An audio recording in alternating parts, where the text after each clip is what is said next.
ഒരിടത്തു നിന്ന് ആരംഭിച്ച് മറ്റെവിടെയെങ്കിലും അവസാനിക്കുന്ന ഒരു യാത്രയാണ് കഥ എന്ന് നമ്മൾ പറയാറില്ലേ. കഥയെ നിർമ്മിക്കുന്നത് ആക്ഷൻസ്, സീക്വൻസുകൾ, സീനുകൾ, ഇവന്റുകൾ, കഥാപാത്രം, സംഗീതം, ലൊക്കേഷൻസ് തുടങ്ങി പല ഭാഗങ്ങൾ ചേർന്നാണ്. പല ഈവന്റുകൾ ചേർന്നതാണ് ഒരു പ്ലോട്ട്. പല പ്ലോട്ടുകൾ ചേർന്നതാണ് ഒരു സിനിമ. സിനിമയ്ക്ക് ഒരുപാട് പ്ലോട്ടുകളുണ്ടോ, അതിൽ ഏത് ആദ്യം വരണം, ഏത് അവസാനം വരണം എന്നിങ്ങനെ അറേഞ്ച് ചെയ്യുന്നതിന് ഒരു സ്ട്രക്ചർ ഉണ്ട്. ഗ്രീക്ക് ഫിലോസഫറായ അരിസ്റ്റോട്ടിൽ തൻ്റെ പോയറ്റിക്സ് എന്ന പുസ്തകത്തിൽ ഒരു മുഴുവൻ കഥയ്ക്ക് തുടക്കവും മധ്യഭാഗവും അവസാനവുമുണ്ട് എന്ന് പറയുന്നു. പിന്നീട് 1978 തിരക്കഥാകൃത്ത് സീഡ് ഫീൽഡ് ഈ കഥ പറച്ചിലെ രീതിയെ സ്ക്രിപ്റ്റ് റൈറ്റേഴ്സിന് എളുപ്പമാക്കാൻ വേണ്ടി സെറ്റപ്പ്, കൺഫ്രണ്ടേഷൻ, റെസൊല്യൂഷൻ എന്ന് ലേബൽ ചെയ്തു. ആക്ട് 1, ആക്ട് 2, ആക്ട് 3 അല്ലെങ്കിൽ തുടക്കം, മധ്യഭാഗം, അവസാനം എന്നിങ്ങനെ കഥകളെ 3ആയി ഡിവൈഡ് ചെയ്യുന്നതിനെയാണ് 3 ആക്ട് സ്ട്രക്ചർ എന്ന് പറയുന്നത്. ആക്ട് 1 കഥാപാത്രത്തെയും അവരുടെ ലോകത്തെയും ഇൻട്രൊഡ്യൂസ് ചെയ്യുന്നു. അതെ, ഇവിടുന്നാണ് കഥ തുടങ്ങുന്നത്. എൻ്റെ പേര് പൂജ മാത്യു. ഇതെന്റെ 10ാം ക്ലാസ്സിലെ കോല കേട്ടോ. ദേ ഈ ഫോട്ടോ നേരത്തെ കാണിച്ച വീടില്ലേ, അതാ എന്റെ വീട്. ഇതെന്റെ മുറി. ഇതെന്റെ പുത്തൻ റേവൻ ഗ്ലാസ്. ഇത് ചവിട്ടി പൊട്ടിച്ചതിന്റെ കാലയും വെട്ടി.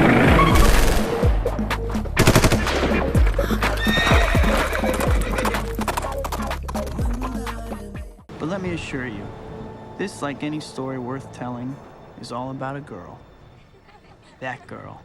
The girl next door. Mary Jane Watson. The woman I've loved since before I even liked girls. I'd like to tell you that's me next to her. Heck, I'd even take him. Hey! Stop the bus! That's me. Hey! Tell him to stop, please! Stop! Hey! Stop the bus! ഒരു കഥയുടെ തുടക്കത്തിൽ ഓരോ ക്യാരക്ടേഴ്സിനെയും introduce ചെയ്ത് അവരുടെ പേര്, വയസ്സ്, ജോലി, സ്വഭാവം, എവിടെയാണ് കഥ നടക്കുന്നത് തുടങ്ങി കഥയ്ക്ക് വേണ്ട എല്ലാ എലമെന്റ്സിനെയും പ്രേക്ഷകർക്ക് പരിചയപ്പെടുത്തുന്നു. ആക്ട് 1 അവസാനിക്കുന്നത് ഒരു ഇൻസൈറ്റിംഗ് ഇൻസിഡന്റോടെയാണ്, അതായത് പ്രേരിപ്പിക്കുന്ന സംഭവം. കഥയെ ആക്ട് 2 നയിക്കുന്ന ഒരു ഇമ്പോർട്ടൻറ്റ് ഫാക്ടറാണ് ഇൻസൈറ്റിംഗ് ഇൻസിഡന്റ്.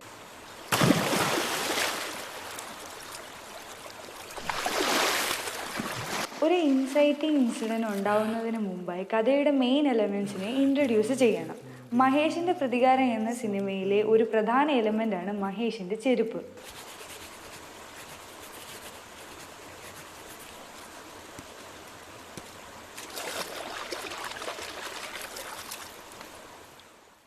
സാധാരണ നാട്ടുകാരനായ മഹേഷിന്റെ ജീവിതം മാറി മറിയുന്നൊരു സംഭവം അവിടെ നടക്കുന്നു. ജിംസൺ എന്ന വ്യക്തി മഹേഷിനെ നാട്ടുകാരുടെ മുന്നിൽ വെച്ച് തല്ലി വീഴ്ത്തുന്നു.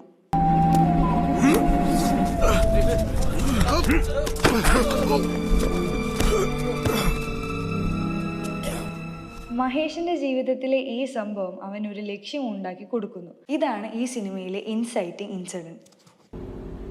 എന്നെ എന്റെ കവലയിലിട്ട് തല്ലിയവൻ ആരായാലും അവനെ തിരിച്ചല്ലാതെ മഹേഷ് ബാബുനെ ഇനി ചെരുപ്പിടുകയില്ല. ഈ ഒരു ഇൻസിഡന്റ് മഹേഷിന്റെ ജീവിതത്തെയും ഒപ്പം അവന്റെ ക്യാരക്ടറിനെയും തന്നെ ബാധിക്കുന്നു.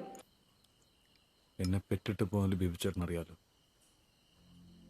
മഹേഷ് ഇന്ന് വരെ സ്കൂളിലോ ട്യൂഷൻ ക്ലാസ്സിലോ കടയിലോ നാട്ടിലോ എന്തെങ്കിലും പ്രശ്നം ഉണ്ടാക്കി. ഇൻസൈറ്റിംഗ് ഇൻസിഡന്റിൽ നിന്നും കഥയെ മുന്നോട്ട് കൊണ്ടുപോകുന്നത് അയാൾ എടുക്കുന്ന ഈ ഒരു തീരുമാനമാണ്. നല്ലിട്ടി മഹേഷ് അവന് തിരിച്ചു കൊടുത്തിരിക്കും. ആക്ട് 2 ഇവിടെ കഥാപാത്രം നേരിടേണ്ടി വരുന്ന വെല്ലുവിളികളെ കാണിക്കുന്നു. ആക്ട് 1 അവസാനത്തോടെ കഥാപാത്രത്തിനുണ്ടായ പ്രോബ്ലം എന്താണെന്നും അവ കൊണ്ട് നേരിടേണ്ടി വരുന്ന പ്രശ്നങ്ങളെ ഇവിടെ വിശദീകരിക്കുന്നു.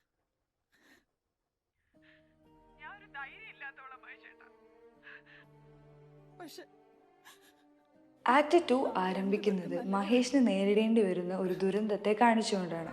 ഇത് അയാളുടെ തുടർന്നുള്ള ജീവിതത്തെയും ബാധിക്കുന്നു. നൈസായിട്ടങ്ങ് ഒഴിവാക്കി കളഞ്ഞല്ലേ.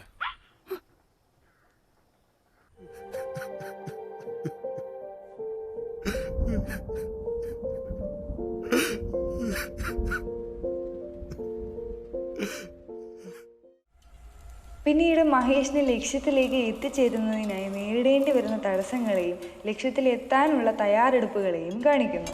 എന്നാ ജിംസല്ലേ? അവൻ ഇന്നലെ ഗൾഫിന് പോയല്ലോ. അവന് ദുബായി ജോലി കിട്ടി. പുറം പണിക്കാണ് ഇവിടുന്ന് ആളെ വിടത്തില്ല കേട്ടോ.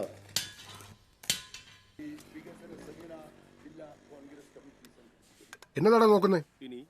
ഇട്ടിട്ടുണ്ടോ നോക്കുമായിരുന്നേ. എന്നാ ഷഡ്ഡിയോ? ചെരുപ്പേ. പോടാ പോടാ. ചേച്ചി ഒരു ബോണ്ടയും കൂടെ. പിന്നീട് ജിംസി മഹേഷിന്റെ ജീവിതത്തിൽ വരുന്നതോടെ അയാളുടെ ക്യാരക്ടറിലും ജീവിതത്തിലും വീണ്ടും മാറ്റങ്ങൾ സംഭവിക്കുന്നു. ചേട്ടന് ഇതിനെപ്പറ്റി വലിയ ധാരണയില്ലല്ലേ? ഇതിപ്പോ എന്താ ചേട്ടാ, എന്റെ തിരിച്ചറിയൽ കാർഡിലേക്കാളും കുറച്ചുകൂടെ തെളിച്ചുള്ള ഫോട്ടോ. മഹേഷേ, ഫോട്ടോഗ്രാഫി പഠിപ്പിക്കാൻ പറ്റില്ലടാ, പക്ഷെ പഠിക്കാൻ പറ്റും.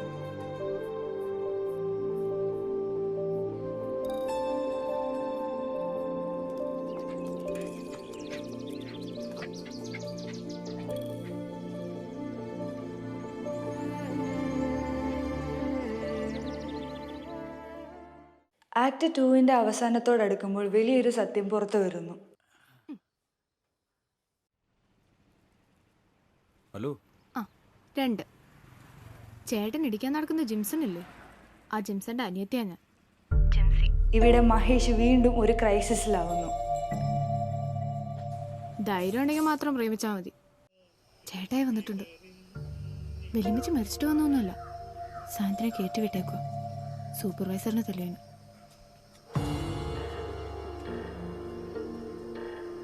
പേടിയായോ? ഞാൻ കുംഫു ഒക്കെ പഠിക്കുന്നുണ്ട്.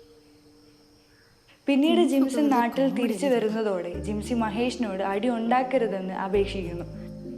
കാല് പിടിക്കുവാന്ന് വിചാരിക്കും, അലമ്പാക്കരുത് പ്ലീസ്.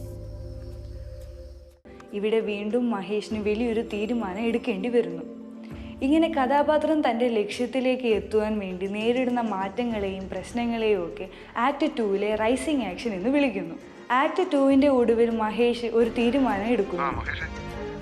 ഞാൻ അവനിടിക്കാൻ പോവാ. വേറെ ആരും അത് കാണുമെന്ന് എനിക്കില്ല.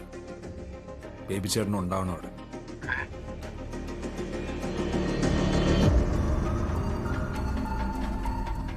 ആക്ട് 3 റെസൊല്യൂഷൻ അഥവാ പരിസമാപ്തി.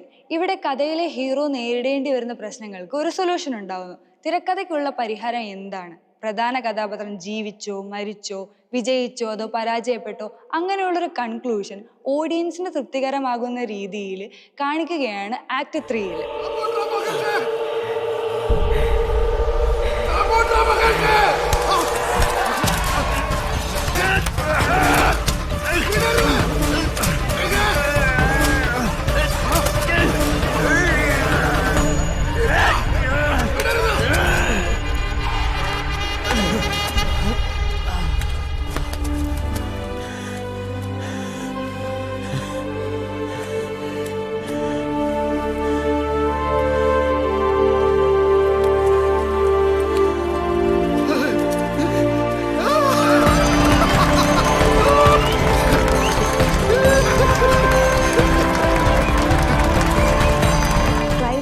മഹേഷ് ജിംസനെ തല്ലി തോൽപ്പിക്കുകയും തൻ്റെ ലക്ഷ്യം നിറവേറ്റുകയും ചെയ്യുന്നു.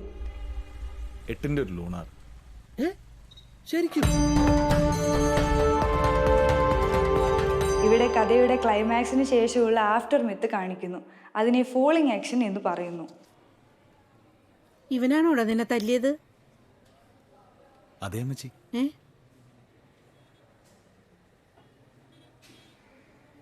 ഞാനും ജിംസിയും തമ്മിൽ അടുപ്പത്തില്ല.